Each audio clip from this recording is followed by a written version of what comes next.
हाँ जी। Good morning students. मैं आज आपको उपसह संयोजक रसायन मतलब कोऑर्डिनेशन केमिस्ट्री जो तुम्हारे कहाँ कहाँ काम में आती है देखिएगा बेटा जी। ये जो कोऑर्डिनेशन केमिस्ट्री है ये आपके एक तो क्लास 12, ठीक है, यानी 12th क्लास में भी ये कोऑर्डिनेशन केमिस्ट्री से रिलेटेड क्वेश्चन पूछे जाते हैं। इसके अलावा कोऑर्डिनेशन केमिस्ट्री आपको कहाँ मिलेगी? ये आपको coordination chemistry BSc second year में मिलेगी, ठीक है। इसके साथ ही आपको जो कोऑर्डिनेशन केमिस्ट्री है आपको बीएससी फाइनल में देखने को मिलेगी, ठीक है। तीनों में सेम ही चीज चलती है। ये वीडियो उन तीनों के लिए ही फायदेमंद होने वाला है जो क्लास 12th में है, बीएससी सेकेंड ईयर में और बीएससी थर्ड ईयर में। ध्यान दें, जो क्लास 12th है उसमें एक चैप्टर है, उसमें है अपने उपसहसंयोजक रसायन। हिंदी में बोलते हैं उसको उपसहसंयोजक रसायन और इंग्लिश में बोलेंगे कोऑर्डिनेशन कंपाउंड्स के नाम से। बीएससी सेकेंड ईयर में जो आपने देखी है यूनिट सेकेंड और यूनिट फर्स्ट इनऑर्गेनिक में, कौन सी? यूनिट सेकंड भी है और यूनिट फर्स्ट में थोड़ा बहुत इसका जिक्र किया हुआ है। यह आपके इनऑर्गेनिक केमिस्ट्री में, कौन सी केमिस्ट्री में? इनऑर्गेनिक केमिस्ट्री में। इसी तरह जो कोऑर्डिनेशन केमिस्ट्री है बीएससी थर्ड ईयर वालों बच्चों के लिए, ये आपके इनऑर्गेनिक केमिस्ट्री में जो यूनिट सेकंड है वो है जी, ठीक है, यूनिट सेकेंड। ये आप लोगों को देखना है एक बार के लिए। तीनों के लिए वीडियो फायदेमंद होने वाला है। आगे मैं तीनों को अलग अलग पार्ट में डिवाइड कर दूंगा। देखिएगा, अपन कोऑर्डिनेशन केमिस्ट्री की बात करते हैं तो कोऑर्डिनेशन केमिस्ट्री आती कहां से है ये चीज देख। कोऑर्डिनेशन केमिस्ट्री को पढ़ने से पहले आपको टाइप ऑफ बॉन्ड के बारे में जानना जरूरी है। पहली चीज है type of bond, type of bond, ठीक है। अपन बहुत सारे बॉन्ड पढ़ते हैं लेकिन अपने जो काम की चीज है वो केवल वो ही डिस्कस करेंगे यहाँ पे। जो पहला बॉन्ड है अपना जो तुम पढ़ते आए हो, एक तो होता है आयनिक बंध। कौन सा बंध होता है बेटा जी? आयनिक बंध। आयनिक बंध को इंग्लिश में कौन सा बॉन्ड बोलते हैं? Ionic bond. दूसरा जो बॉन्ड की बात करेंगे अपन, एक होता है तेरा सहसंयोजक बंध। कौन सा बंध है? सहसंयोजक बंध, जिसको इंग्लिश में बोलेंगे अपन कोवलेंट बॉन्ड, ठीक है। ध्यान से देखिएगा। तीसरा जो अपन बंध की बात करेंगे वो बंध की बात करेंगे उपसहसंयोजक बंध। कौन सा बंध है बेटा जी? उपसहसंयोजक बंध, जिसी को बोलते हैं कोऑर्डिनेट बॉन्ड, कोऑर्डिनेट बॉन्ड, ठीक है। बस इसी बॉन्ड के बारे में बात करेंगे जी। इन बॉन्ड्स का नेचर क्या होता है ये अपने लिए इस चैप्टर में कोई इंपॉर्टेंट नहीं है, फालतू की बातें हैं जो अपन कभी फुर्सत में डिस्कस करेंगे। तो अपने उपसहसंयोजक बंध को पहली बात तो एक तीर के निशान से शो करते हैं, ठीक है। एरो के निशान से इसको शो किया जाता है। इस उपसहसंयोजक बंध में होता क्या है, ठीक है। उपसहसंयोजक बंध में गुरुजी एक एलिमेंट्स होता है। जैसे मैं एक एग्जांपल्स की बात करूं, जैसे मेरे पास NH3 है, ठीक है, और इधर क्या है मेरा BF3। एक एलिमेंट से अपना दोनों इलेक्ट्रॉन एक साथ अब दूसरे एलिमेंट्स के वैकेंट ऑर्बिटल में डोनेट करता है। जो भी खाली कक्षक होगा उसमें ये डोनेट करेगा, ठीक है। इसमें क्या होता है, दूसरा एलिमेंट्स पूरा खाली होता है उसका ऑर्बिटल और पहले वाले का 2 इलेक्ट्रॉन एक्स्ट्रा पड़े रहते हैं बॉन्डिंग के अलावा। इसलिए इन दोनों के बीच में जो बॉन्ड बनता है वो हमेशा एक उपसहसंयोजक बंध बनता है या कोऑर्डिनेट बॉन्ड का फॉर्मेशन होता है, ठीक है। इसी के ऊपर एक केमिस्ट्री चलने लग गई जिसका नाम है कोऑर्डिनेशन केमिस्ट्री, ठीक है जी। अब कोऑर्डिनेशन केमिस्ट्री में अपन ट्रांजिशन मेटल्स की बात करेंगे जो तेरे कौन से हैं? संक्रमण तत्व। कौन से तत्वों की बात करेगा तू? संक्रमण तत्वों की, ठीक है। अब बात आती है जो संक्रमण तत्व या जिनको अपन इंग्लिश में बोले तो ट्रांजिशन एलिमेंट्स। कौन से? ट्रांजिशन एलिमेंट्स, ठीक है, जो तेरे ट्रांजिशन एलिमेंट्स हैं। ध्यान देना बेटा जी, ट्रांजिशन एलिमेंट्स होते हैं तेरा डी ब्लॉक के सारे एलिमेंट्स। इन्हीं की केमिस्ट्री पढ़ेंगे अपन, किसमें? ट्रांजिशन केमिस्ट्री या कोऑर्डिनेशन केमिस्ट्री के अंदर, ठीक है। तो सबसे पहले तेरे को डी ब्लॉक एलिमेंट्स का पता होना चाहिए। जो तेरे काम की बात है वो अपन को ध्यान रखना। अपन में डी ब्लॉक में एक तो 3D होती है बेटा जी, एक तेरा 4D एलिमेंट्स होता है, एक तेरा 5D होता है। अपन को सिर्फ 3 सीरीज से मतलब है, ठीक है। बीएससी जो 11th 12th के बच्चे हैं, जो 12th वाले बच्चे हैं, उनके तो 3D में ही काम हो जाता है।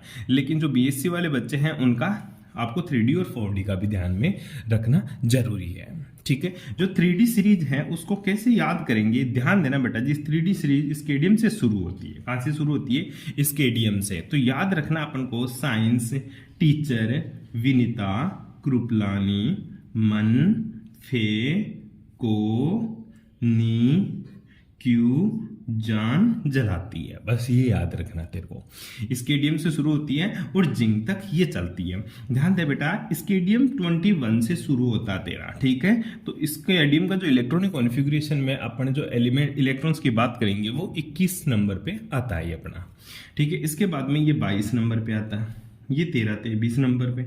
इसी तरह ये सब तेरे को याद रखना है। ये 26 पे, ये 27, ये 28, ये 29 और ये 30, तेरे को ये ध्यान रखना है। अब अपना दूसरी चीज 4D और 5D को डिस्कस करने से पहले अपन 3D के बारे में थोड़ा सा इसका इलेक्ट्रॉनिक कॉन्फ़िगरेशन की बात कर लेते हैं कि सर जी इलेक्ट्रॉनिक कॉन्फ़िगरेशन में कैसे याद रखो। पहली चीज तो तेरा काम हो जाएगा 3D सीरीज में ही, BSc तक भी ये काम हो जाता है इसमें, लेकिन सर इलेक्ट्रॉनिक कॉन्फ़िगरेशन में भूल जाता हूँ कैसे याद रखूँ, ठीक है बेटा। तो ध्यान दे, तेरे को सिर्फ स्केडियम का इलेक्ट्रॉनिक कॉन्फ़िगरेशन याद करना, उसके अलावा सबका तुझे पता चल जाएगा। जो स्केडियम का इलेक्ट्रॉनिक कॉन्फ़िगरेशन है वो होता है बेटा जी तेरा 3D1 और 4s2। याद रखना, अपन को आउटर मोस्ट इलेक्ट्रॉन्स का ध्यान रखना है, इसके अलावा अपन को किसी से कोई मतलब नहीं है जी। आई बात समझ में, ठीक है, इसका ध्यान रखना। अब देखें, ध्यान दे 21 नंबर पे आता है स्केडियम, कितने नंबर पे आता है 21 पे, ठीक है। तो ध्यान दे बेटा जी, दो तो अपन को एस में बनना है और एक इसमें बनना है डी में बनना है। पहले वाले इलेक्ट्रॉन अपन को नोबल गैस कॉन्फ़िगरेशन तक खत्म हो जाता है 18 पे, जहां पे तेरा आर्गन का इलेक्ट्रॉन कॉन्फ़िगरेशन होता है, उसको वहीं पे छोड़ देते हैं अपन, ठीक है। स्केडियम के बाद में टी आई का इलेक्ट्रॉनिक कॉन्फ़िगरेशन जो कि 22 पे होता है, ठीक है।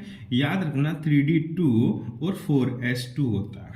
क्या होता है 3D2 4s2। अपन को आउटर मोस्ट इलेक्ट्रॉन से ध्यान रखना है, ज्यादा बातें मैं नहीं बताऊंगा क्योंकि तुम्हारे लिए जितनी चीज जरूरी है उतना ही तुझे पता होना चाहिए, ठीक है। उसके बाद में वेनेडियम जो कि तेरा 23 पे आता है, इसका इलेक्ट्रॉनिक कॉन्फ़िगरेशन होता है 3D3 4s2, ठीक है। कुछ नहीं कर रहा, 23 पे आता है तो 3 इलेक्ट्रॉन तो डी में बढ़ते, 2 इलेक्ट्रॉन एस में बढ़ते, तेरे को याद करने की जरूरत भी नहीं है। स्केडियम 21 पे आता है, ये इतना सा ध्यान रखना। उसके बाद में तेरे को गिनती आनी चाहिए। सीरीज कैसे याद करेगा, साइंस टीचर विनीता कृपलानी, मन, फे, को, नी, क्यू, जान जलाती है, खत्म इस इतनी इजी चीज में।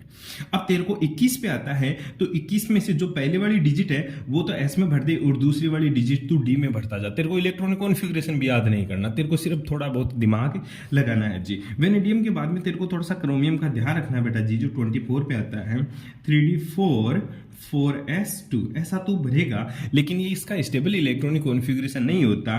तो इसका स्टेबल इलेक्ट्रॉनिक कॉन्फ़िगरेशन होता है 3D5 4s1, क्योंकि तुझे पता है जो हाफ फील्ड और फुल फील्ड ऑर्बिटल होते हैं, जो अर्धपूरित और पूर्ण पूरित कक्षक होते हैं, वो ज्यादा स्थायी होता है, इसलिए डी के अंदर 5 इलेक्ट्रॉन आ जाते हैं। क्यों? क्योंकि सर जी मेरा अर्धपूरित, ठीक है, कौन सा कक्षक बेटा, अर्धपूरित और पूर्ण पूरित कक्षक ज्यादा होता है स्थायी, ठीक है। ये बात तेरे को ध्यान में रखनी है, इसलिए इसका इलेक्ट्रॉनिक कॉन्फ़िगरेशन 3D5 4s1 हो जाता है। ये इसका इलेक्ट्रॉनिक कॉन्फ़िगरेशन गलत होता है। क्रोमियम के बाद में तेरा Mn का पता होना चाहिए, वो ये बढ़ता जा 3D5, क्योंकि 25 पे आता है, अब 3D5 पे 4s2, इससे कोई मतलब नहीं है अपन को। फेरस का बात करेगा तो 26 पे आता है बेटा, पहला डिजिट तो s में भरो और दूसरा डिजिट d में, तो 3D6 4s2।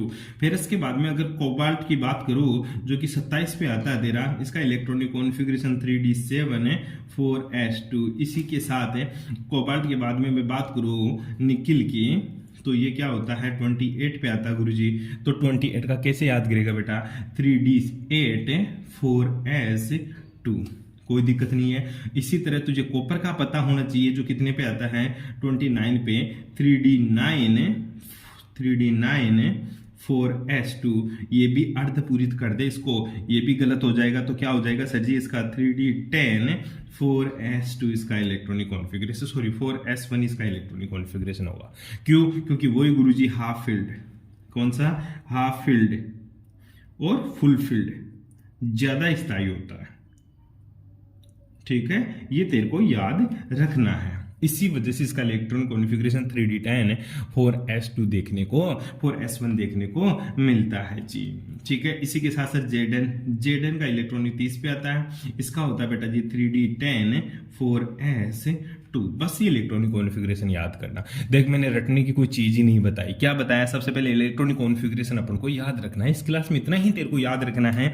Science teacher Vinita Kripalani मन फे को नी क्यों जान जलाती है। ध्यान रखना 21 से शुरू होता है। 21 रुपये का अपन को बहुत ही अच्छा माना जाता है। ठीक है, तो बालाजी के प्रसाद भी 21 का चढ़ाएगा, तो 21 से याद रखना तेरे को इसका। ठीक है, तो 21 तो गुरुजी जो पहले वाली डिजिट होती है वो तो एस में जाएगी, दूसरी वाली डिजिट डी में जाएगी। ठीक है, तो इस तरह से तेरे को इलेक्ट्रॉनिक कॉन्फ़िगरेशन का पता चल जाएगा। बैठ गई बात समझ में? तो आज की क्लास में आपको इस सीरीज को याद करना है, इसका इलेक्ट्रॉनिक कॉन्फ़िगरेशन कैसे निकालते हैं वो देखना है। कल वाली सीरीज में अपन बात करेंगे आगे का कि सर जी कंपाउंड्स कैसे बनते हैं। ठीक है, थैंक्स फॉर कोऑपरेशन। हाँ रे, गुड मॉर्निंग स्टूडेंट्स। आज की क्लास में अपन थोड़ी सी बात करते हैं ऑर्बिटल्स की। ठीक है, कुछ बच्चों ने बताया कि सर हमें ऑर्बिटल्स का ही पता नहीं होता, एस क्या होता है, पी क्या होता है, डी क्या होता है, इन चीज़ों के बारे में तू थोड़ा सा जान ले। तो सबसे पहला जो ऑर्बिटल होता है अपना, ठीक है, जो कक्षक होता है वो तेरा एस कक्षक होता है। ठीक है, एस कक्षक तेरे को थोड़ा मोटा ध्यान रखना है। एस जो ऑर्बिटल होता है बेटा, इसकी जो शेप होती है, ठीक है, इसकी जो शेप होती है वो कौन सी होती है? स्पेरिकल शेप होती है। कैसी शेप होती है बेटा? जिसकी स्पेरिकल शेप होती है। ठीक है, ये तेरे को ध्यान में रखना है। ठीक, स्पेरिकल मतलब बिल्कुल गोल शेप होती है। क्या ये डायरेक्शनल होता है? कोई डायरेक्शनल कैरेक्टर नहीं होता, मतलब इसके ये अदिशात्मक होता है। इसकी कोई दिशा नहीं होती, क्योंकि गोली की कोई दिशा नहीं होती, किधर से भी इलेक्ट्रॉन बैठ जाएगा इसके ऊपर आकर। बैठ गई बात समझ में? तो एस कक्षक कितने होते हैं? एस कक्षक हमेशा एक डब्बा होता है। एक ध्यान रखना तेरे को, एक ही इसका ऑर्बिट होता है। ठीक है जी। उसके बाद में दूसरा अपन बात करें पी कक्षक की। किसकी? पी ऑर्बिटल्स की बात करें, पी कक्षक। तो ध्यान रखना पहली बात तो बेटा जी पी 3 होते हैं। 3 कौन कौन से होते हैं? एक तो होता है तेरा पी एक्स, दूसरा होता है तेरा पी वाई, और तीसरा तेरा पी जेड। इसकी जो शेप होती है वो होती है बेटा जी डम्बल शेप। कैसी होती है? इसकी जो शेप होती है वो गुरुजी डंबल शेप होती है। डंबल मतलब जो शिवजी वाला डंबल होता है तेरा, डमरू टाइप का, उसी की तरह होती है। कैसे? जैसे पी एक्स की बात करूं तो ध्यान देना बेटा जी, अगर मैं इसको एक्स एक्स मानूं तो पी एक्स होता है इस तरह से तेरा। ठीक है, एक तरफ तेरा नेगेटिव तो दूसरी तरफ तेरा पॉजिटिव। जो नेगेटिव और पॉजिटिव है ये दिशा को दर्शाते हैं। ठीक है, दिशा को दर्शाते हैं, मतलब सर जी ये डायरेक्शनल होगा। कैसा होगा? डायरेक्शनल मतलब दिशात्मक होता है। ठीक है, जो एस कक्षक होता है वो अदिशात्मक होता है। ठीक है, ये चीज तेरे को ध्यान में रखनी है। पी एक्स क्योंकि ये एक्स एक्स है और ये वाई एक्स है, तो पी वाई कैसा होगा सर जी? ध्यान दे बेटा, ये पी वाई हो जाएगा तेरा।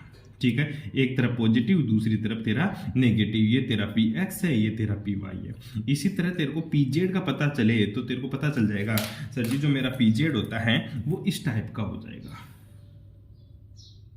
ठीक है, एक तरफ नेगेटिव दूसरी तरफ तेरा पॉजिटिव। अभी भी मैं बता रहा हूं बेटा जी, जो पॉजिटिव नेगेटिव होता है ये केवल दिशा को दर्शाते हैं। ऐसा मत समझना कि इधर नेगेटिव मतलब इलेक्ट्रॉन है इधर प्रोटॉन है, नहीं बेटा जी। इधर ऐसा भी मत समझ लेना इधर इलेक्ट्रॉन की कमी है इधर इलेक्ट्रॉन की अधिकता है, नहीं, ऐसा भी नहीं है। इसका मतलब ये होता है यहाँ पे और यहाँ पे दोनों तरफ इलेक्ट्रॉन डेंसिटी बराबर है, इलेक्ट्रॉन डेंसिटी बराबर है, लेकिन ये माइनस दिशा में है तो ये प्लस दिशा में, मतलब बात करते हैं ना ये एक्स और ये माइनस एक्सेस होती है। ठीक है, एक दूसरे का अपोजिट डायरेक्शन में होती है। ये तेरा पी जेड है। 3 ऑर्बिटल होते हैं। एस का कितना होता है? एक डब्बा होता है जिसको एस बोलते हैं, जैसे 1s हो 2s हो तेरा। ठीक है, पी के कितने डब्बे होते हैं? 3 डब्बे होते हैं। ध्यान देना। तीसरी जो चीज है तेरा एस पी डी कक्षक। ठीक है, कौन सा कक्षक जी? डी कक्षक। डी कक्षक के कितने डब्बे होते हैं? ध्यान देना, 5 डब्बे होते हैं। 1 2 3 4 और 5। कौन कौन से होते हैं? डी एक्स वाई होता है, डी वाई जेड होता है, डी जेड एक्स होता है, और एक होता है तेरा d x square Y square, और एक होता है बेटा जी तेरा डी जेड स्क्वायर। ये याद रखना है तेरे को। ठीक है जी, कितने डब्बे? 5 डब्बे। याद कैसे करूँ गुरु जी? भूल जाऊं तो मैं नहीं भूलेगा बेटा जी। तेरे को सिर्फ ओड डिजिट याद करनी है। एक को 2 को छोड़ दे।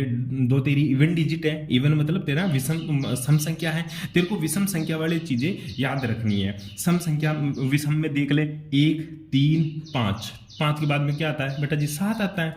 कितने आता है 7। जो तीसरे के बाद में चौथी की बात करेंगे अपन, वो एफ कक्षक आएगा और उसमें 7 ऑर्बिटल्स मिलेंगे आपको। पहले अपन को डी से मतलब है, क्योंकि अपन कोऑर्डिनेशन केमिस्ट्री पढ़ेंगे तो अपने काम यही हो जाएगा।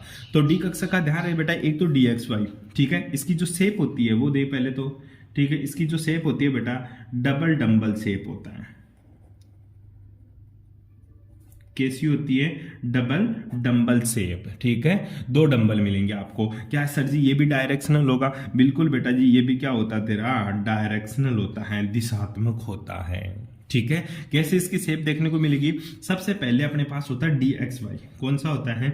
D x y. मान ली ये तेरा एक्स वाई प्लेन है, क्या है? X y plane. तो इसमें जो ऑर्बिटल्स आपको देखने को मिलेंगे वो लाला यहां से देख, एक तो तेरा इस कक्षक में, इस ऑर्बिटल में, दूसरा इधर तेरा, ठीक है, एक तरफ दोनों तेरा पॉजिटिव तो दूसरी तरफ तेरा क्या? नेगेटिव। वही डायरेक्शन को बताएंगे। ये तेरा कौन सा होता है बेटा? ये होता है सर जी मेरा डी एक्स वाई। ध्यान से देख ले, इसको घूर ले, ध्यान दे। जो पी कक्षक होता है वो तो एक्सिस के ऊपर होता है, लेकिन जो डी कक्षक होता है वो प्लेन में होता है, एक्स वाई प्लेन में, इसलिए इसको बोला डी एक्स वाई, ना कि एक्सिस के ऊपर है, केवल प्लेन में है जी, ठीक है। दूसरा जो अपन देखेंगे वो देखेंगे, मान ले इसको मैं एक्स वाई के बाद में इसको वाई और इसको जेड कर दूं, ठीक है, मैंने एक्सिस बदल दी, एक्सिस बदल दी तो इसकी भी सेम गुरुजी इसी प्लेन में होगी, बिल्कुल इसी प्लेन में होगी। या तो एक्सिस बदल दो या फिर तुम ऑर्बिटल बनाने का तरीका बदल दो। तो ऑर्बिटल बनाने का तरीका बदलोगे तो एक गंदा सा डायग्राम दिखेगा, उससे बेटर आप एक्सिस को चेंज कर दो, ठीक है। ये चीज, ये कौन सा होता है तेरा? D y z. इसी तरह डी जेड एक्स, कुछ नहीं, अपन को एक्सिस बदलने हैं, ठीक है। इसको अपन ने जेड बोल दिया और इसको क्या बोल दिया? एक्स बोल दिया। तो ये ले, ये ले, ठीक है। ये कौन सा हो गया बेटा तेरा? ये हो गया गुरुजी डी जेड एक्स। अब बात आती है, ठीक है, बात ये आती है गुरुजी D x square Y square D Z square, ये देखना है अपन को, ये कहां देखने को मिलेगा? तो बेटा जी ध्यान देना, जो d x square Y square होता है ये एक्सिस के ऊपर होता है। कहां होता है जी? ये एक्सिस के ऊपर, ये एक्स के ऊपर मिलेगा आपको, तो ये गुरुजी वाई के ऊपर मिलेगा। बैठ गई बात समझ में? ये पॉजिटिव पॉजिटिव नेगेटिव नेगेटिव, इसको बोलेंगे अपन D x square Y square. बैठ गई बात समझ में? अब अपन चलते हैं नेक्स्ट डी जेड स्क्वायर। तो ध्यान देना बेटा जी, जो डी जेड स्क्वायर होता है वो देखना, ये तो जेड एक्सिस होती है। कौन सी एक्सिस होती है? जेड एक्सिस, मतलब तेरी तरफ ऊपर की ओर, ठीक है। और ये कौन सा प्लेन होता है? एक्स वाई प्लेन होता है। कौन सा प्लेन होगा बेटा? X y plane. ध्यान दे कैसे बन रहा है, एक बार इसको गौर से देख लेना, ठीक है। ये ले, और इसके चारों ओर जो प्लेन होता है वो एक्स वाई प्लेन होता है। अरे बचपन में तुमने चक्री घुमाई होगी, ठीक है, वो उसी तरह की चक्री है एक तरह का। ये जो प्लेन होता है ये तो प्लेन होता है तेरा एक्स वाई प्लेन। कौन सा प्लेन होता है बेटा? X y. और ये कौन सी होती है? Z axis. बैठ गई बात समझ में? तो ध्यान दे, ये होता है तेरा डी जेड स्क्वायर, इसके ऊपर पॉजिटिव और इसके ऊपर है नेगेटिव। ये तेरा ऑर्बिटल का खेल खत्म हो जाता है। यहाँ अपन को ऑर्बिटल्स के बारे में ध्यान देना है। सबसे पहले एस ऑर्बिटल होता है बेटा जी। जो एस ऑर्बिटल होता है, ध्यान से सुन ले मेरी बात को, ठीक है, लिख तो तू लेना। एस ऑर्बिटल की शेप होती है स्पेरिकल। स्पेरिकल मतलब गुरुजी गोलाकार। अब गोले के ऊपर तू किधर से ही पकड़, तेरे को क्या ही पता किधर से पकड़ा है, क्योंकि उसकी कोई दिशा ही नहीं होती है सर। वो डायरेक्शनल ही नहीं होता, वो नॉन डायरेक्शनल होता है गुरुजी, वह अदिशात्मक होता है। और एस कक्षक का एक कक्षक होता है ऑर्बिटल, छोटा सा अपन को देखने को मिलता है। इसी तरह पी की बात करूं तो पी के 3 होते हैं, p x p y p z, क्योंकि 3 ही एक्सिस होती है इसलिए डायरेक्शनल होता है। और इसकी शेप क्या होती है? Dumbbell shape. डंबल, ओहो डबल नहीं रे, डंबल। कैसी शेप होती है? डंबल शेप, ठीक है। तो डंबल शेप इसकी देखने को मिलती है। डंबल कौन से? शिव जी का डमरू की तरह डंबल, ठीक है। तो ध्यान देना इस तरह से, हाँ हाँ, तेरे जिम वाला भी एक तरह का डंबल ही होता है, उसी की तरह इसकी शेप होती है। ये एक्स के ऊपर होता है, ये वाई के ऊपर होता है, और ये कहाँ होता है तेरा? जेड के ऊपर, क्योंकि ये तेरी वाई है, सॉरी ये तेरा एक्स है, ये तेरा वाई है, ये कौन सा तेरा? जेड है। बैठ गई बात समझ में? ये ध्यान रखना है। उसके बाद में बात करा मैंने डी ऑर्बिटल की, तो डी ऑर्बिटल अपने लिए इंपॉर्टेंट है, इसी को ज्यादा अपन प्रोबेबिलिटी देंगे। डी कक्षा के 5 होते हैं तेरा, d x y d y z d z x, d x square Y square और डी जेड स्क्वायर। अपन को इनकी ऑर्बिटल्स की इनकी स्ट्रक्चर पता होना चाहिए। डी एक्स वाई प्लेन में होता है, डी वाई जेड प्लेन में होता है, d z x z plane में होता है। इसी के साथ अपन ने बात करी d x square Y square की, जो एक्सिस के ऊपर होता है, और डी जेड स्क्वायर तेरा केवल वाई एक्स जेड एक्सिस के ऊपर देखने को मिलता है।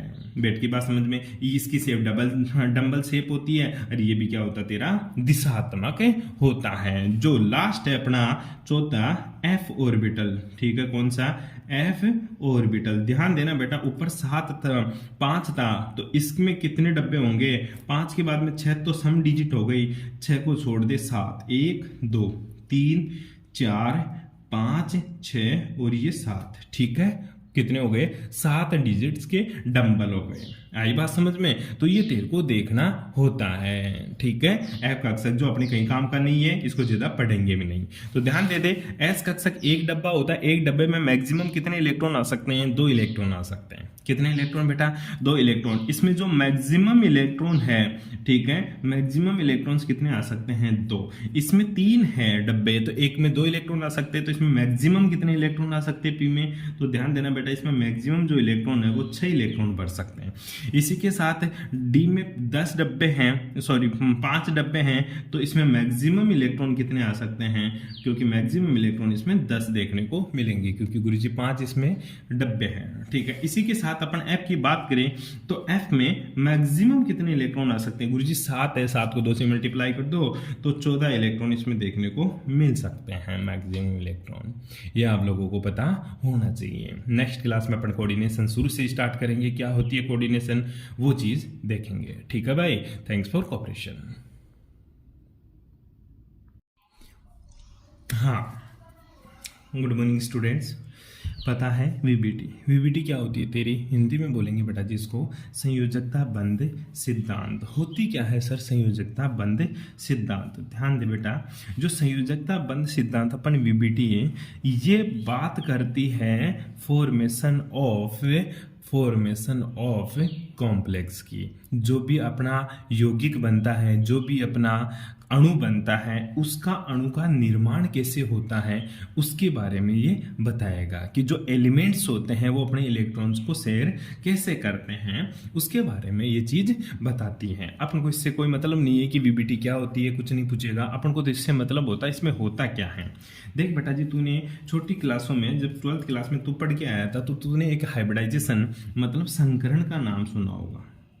किसका नाम सुना है, संकरण, जिसको क्या बोलेंगे अपन, हाइब्रिडाइजेशन, ठीक है। जो हाइब्रिडाइजेशन है, मोटा मोटा हाइब्रिडाइजेशन की बात करेंगे, ध्यान से देख ले एक बार के लिए।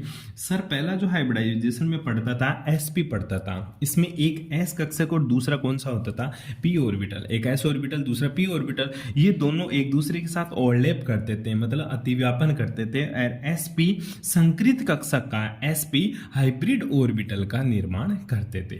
इसके बाद में तू पढ़ा करता था बेटा जी sp2 के बाद, और फिर sp3, ठीक है, फिर पढ़ता था तू DSP, ठीक है, DSP2 या DSP2 या sp2d, ठीक है।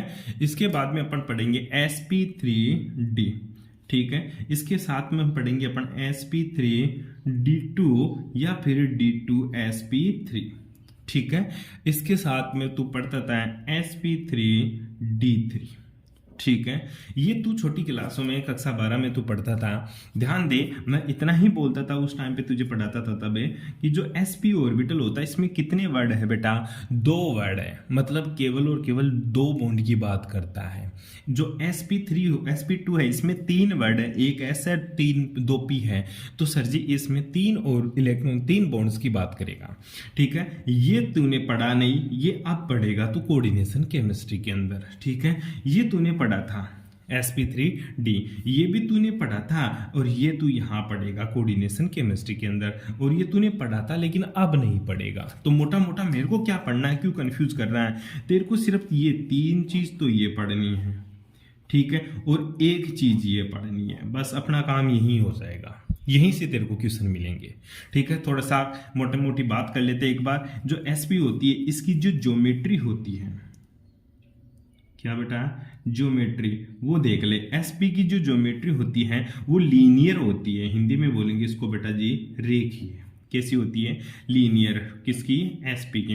इसी के साथ मैं बात करूं sp2 की, तो इसकी जो ज्योमेट्री होती है वो ट्राइंगल होती है, त्रिभुजाकार। त्रिभुजाकार मतलब ट्राइंगल शेप। इसी के साथ sp3 होती है बेटा, इसकी जो ज्योमेट्री होती है वो टेट्राहेड्रल होती है, जिसको टीडी से शो करते हैं, हिंदी में इसको चतुष्फलकीय बोलेंगे। क्या बोलेगा इसको, चतुष्फलकीय। इसी के साथ जो DSP2 या sp2d है, इसकी जो ज्योमेट्री होती है वो होती है बेटा जी स्क्वायर प्लेनर।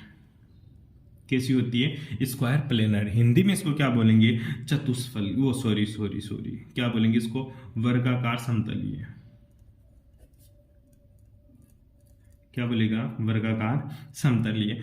sp3d इसको TBP पढ़ा करता था, ट्राइंगल बाई पिरामिड, त्रिभुजाकार द्वीप पिरामिड। क्या, त्रिभुजाकार द्वीप पिरामिड। ठीक है। इसी के साथ sp3d2 या d2sp3 इसको ऑक्टाहेड्रल इंग्लिश में बोलते हैं, हिंदी में इसको बोलेंगे अष्टफलकीय।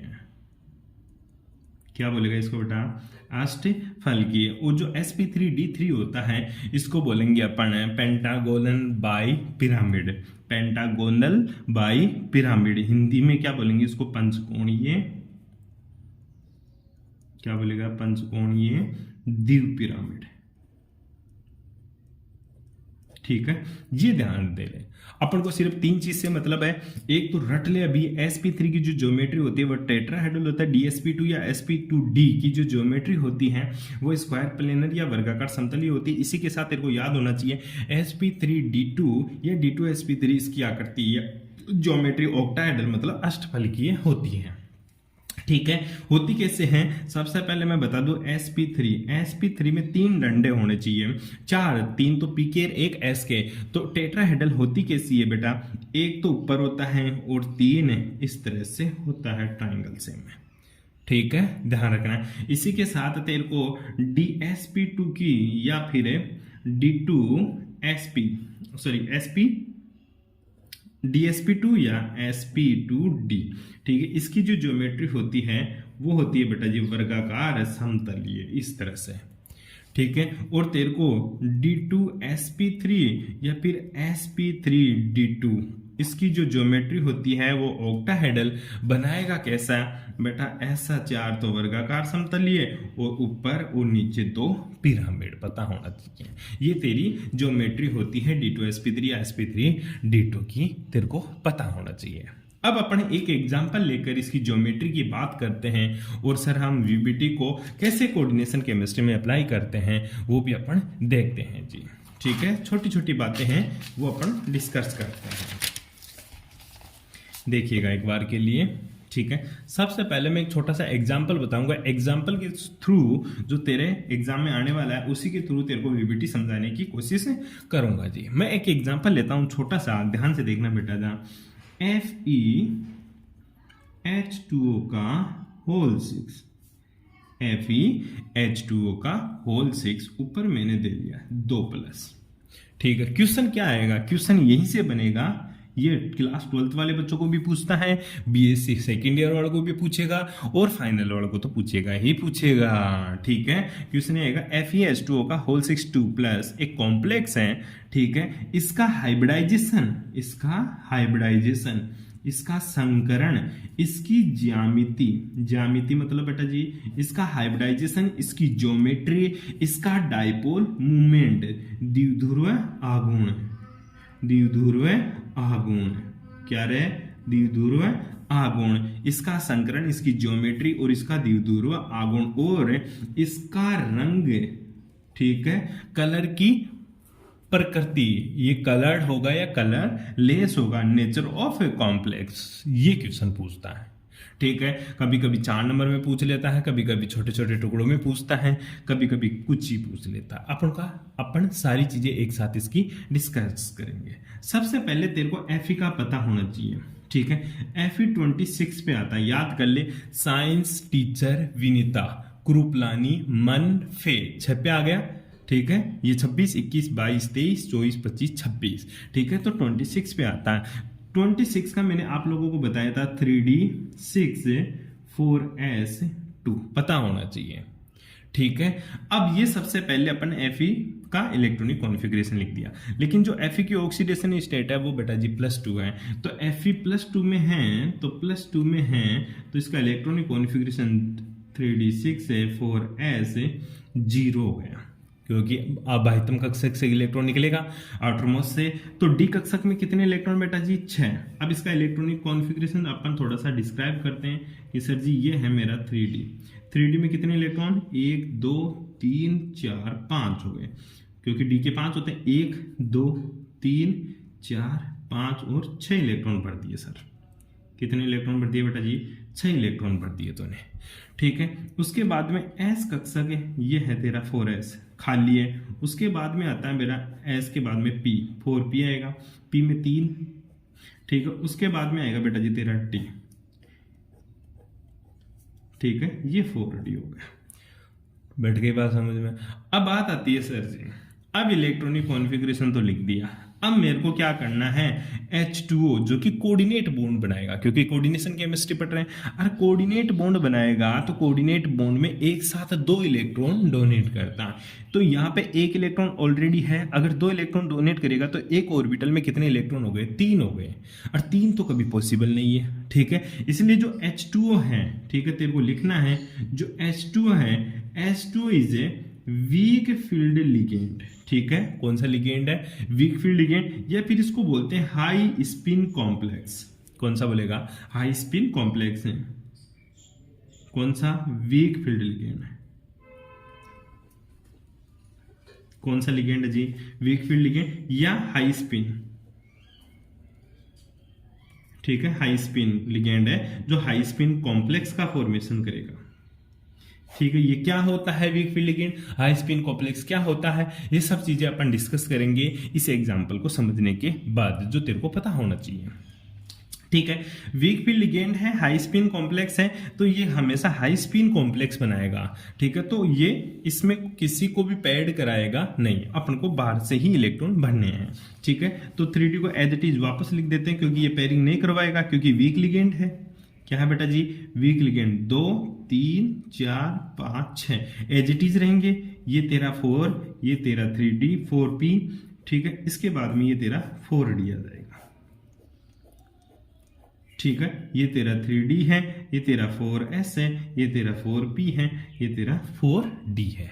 ध्यान देना जी बेटा जी इसके बारे में। अब H2 झूम जाएगा, यहाँ पे 2 इलेक्ट्रॉन डोनेट करेगा एक साथ, ये H2 गिर गया इसमें आ गया। इसी के साथ फिर से H2 टोटल कितने हैं 6 H2 है, ये यहाँ आ गया। इसी के साथ ये तेरा तीसरा H2 आ गया, ठीक है। इसके बाद में ये तेरा चौथा, ठीक है। यहाँ पे तेरा 5वां, ठीक है। यहाँ पे तेरा छठा H2 आ गया। 6 H2 भर दिया। ऑर्बिटल कौन कौन से काम में लिया इसने गुरुजी, एक तो S ऑर्बिटल काम लिया, 3 क्या काम में लिया p, और 2 क्या काम में लिया d ऑर्बिटल काम में लिया। इसलिए जो इसका जो संकरण है, ठीक है, जो हाइब्रिडाइजेशन है इसका, वो आ गया बेटा जी sp3d2। कौन सा आ गया sp3d2। अब पूछेगा इसमें संकरण तो sp3d2 हो गया, इसकी ज्योमेट्री क्या होगी, क्या बेटा जिसकी जो ज्योमेट्री होगी वो कैसे, Fe तो बिल्कुल बीच में, और एक H2O तो ऊपर जुड़ जाएगा, ठीक है। दूसरा H2 इधर से जुड़ जाएगा, क्योंकि इसकी चतुष्फलकीय द्विपिरामिड या ऑक्टाहेड्रल, अरे बेटा जी चतुष्फलकीय द्विपिरामिड और ऑक्टाहेड्रल दोनों एक ही बात है, ठीक है। तो इसकी जो ज्योमेट्री है वो इस तरह से बन जाएगी तेरी ऑक्टाहेड्रल। बैठ गई बात समझ में। अब इसमें अनपेड इलेक्ट्रॉन कितने हैं काउंट कर ले, 1 2 3 4, क्योंकि ये तो पेड है। डी ऑर्बिटल में अनपेड इलेक्ट्रॉन कितने हैं 4 है, तो n की वैल्यू कितनी आ गई बेटा जी 4। अयुग्मित इलेक्ट्रॉन की संख्या कितनी 4, अयुग्मित इलेक्ट्रॉन की संख्या कितनी बेटा 4। और इसका जो म्यू म्यू मतलब चुंबकीय आघूर्ण है या द्विध्रुव आघूर्ण निकालेगा वो कितना आ जाएगा अंडरवुड n कोष्टक n+2। n की वैल्यू पुट करो और इसका आंसर निकाल दो। अच्छे से डिस्कस करेंगे, वो करेंगे नेक्स्ट क्लास में। दूसरा एग्जांपल लेके लिगेंड्स की प्रकृति क्या होती है, ठीक है, इसको वीक फील्ड लिगेंड क्यों बोला, ठीक है, हाई स्पिन कॉम्प्लेक्स क्यों बना रहा है, ये पढ़ेंगे अपन नेक्स्ट क्लास में। ठीक है, थैंक्स फॉर कोऑपरेशन।